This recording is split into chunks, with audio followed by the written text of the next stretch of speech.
Ole tuntruma video kan clear how tur hi ghost hunting ken to chuan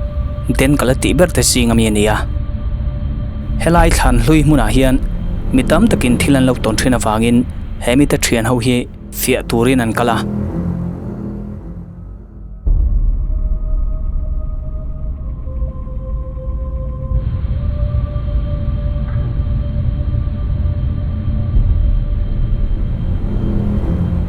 an kal tu rei vak lova an singa pakhat chu enge thleng te reng ti hriat tumin than khur siam sa pakhata chuan amua ama lang thei tur hian camera kamania a thian te hian mun sana lo hakin amuta tanga rei lo te a thil dang lam tak mai thleng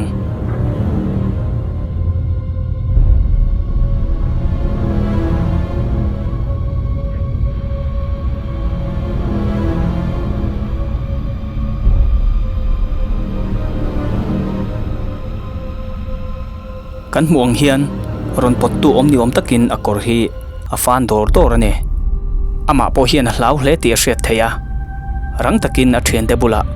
atlan phei ngal watane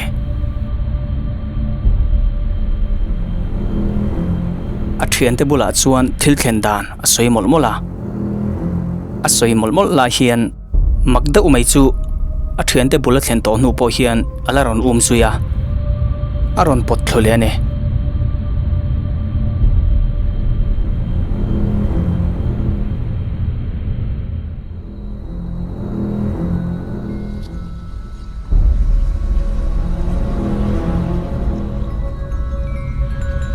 hemi te nufa lim taka anin komlaya tukvera mel lo lang ve rongot thi enge ni theita angle uluk deuh khan lo en la tukvera ronta khi enge ni theya riat vele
hei ve thung hi le